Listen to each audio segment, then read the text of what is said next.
So is post-op stiffness a bad thing? Now we think of post-op stiffness and stiffness in general as being a bad thing. You know, stiffness in sensation terms or restriction of range of motion. These are things that physios are trying to improve and target. And obviously post-operatively, that's one of the things we're trying to target as well. But is it always a bad thing? Especially in certain things that are a bit more fragile. And what this particular study that I'm going to quote now was a study where they did arthroscopic rotator cuff repair surgery, which is where they go in keyhole and they repair the rotator cuff tendon in the shoulder. And we know that rotator cuff tears are degenerative in nature and very age related. So the quality of the tendon is often a reason why they get torn in the first place, and that's also known to be a problem with the re-tear incidence as well. If the age of the person is higher and the quality of the tissue is worse, then they don't tend to do as well from the surgery.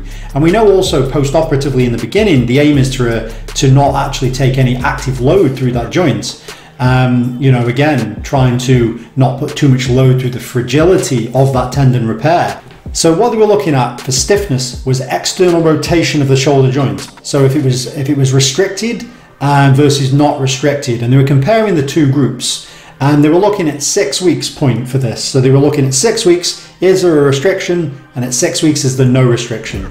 And they found very interestingly that the restricted group actually had a lower re-tear rate than the non-restricted group, which shows you that it's almost protective, and maybe trying to bypass that protection might not actually be the right thing. Maybe the human body knows what it's doing with this and it's protecting something for good reason. Maybe it's not as simple as that, but that could be what you can construe this as. So what was the difference? So they were looking at the re-tear rate at 6 months post-operatively. And they found that the group who was restricted, who was stiffer post-operatively at 6 weeks, had a re-tear rate of 3%, whereas the unrestricted non-stiff group had a re-tear rate of 19%. Right, now that is very much a big difference. So this shows you that maybe we need to be a little bit more sort of cautious with regards to trying to gain that range of motion back, you know, as quickly as possible. Obviously, we do want to get their stiffness to be gone in the longer term, but in the short term, maybe that's not such the greatest idea, especially on the basis of this external rotation. Maybe the other movements is not so bad to try and gain back. They did look longer term with these people as well, and they did find that this stiffness did persist, however.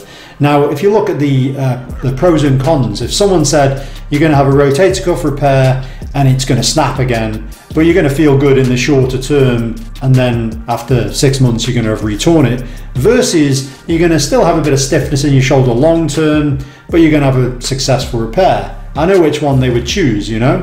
So it's a lesser of two evils perhaps in this case. They did look 5 years down the line and this stiffness had improved, but it hadn't gone. And this was the same even at 9 years down the line. Again, it had still improved, but it hadn't fully gone. So there was still stiffness there to some extent, some restriction there. But again, it's something that you can probably get around and not too much of an issue. Whereas if you re-rupture the rotator cuff, it's probably not so much of an easier problem to get around. So this really does make you think a little bit more about stiffness not always being bad, and not necessarily thinking we've got to get that movement back as fast as possible. It may well be that there's a protection in there for a reason, and maybe we should respect that to some extent.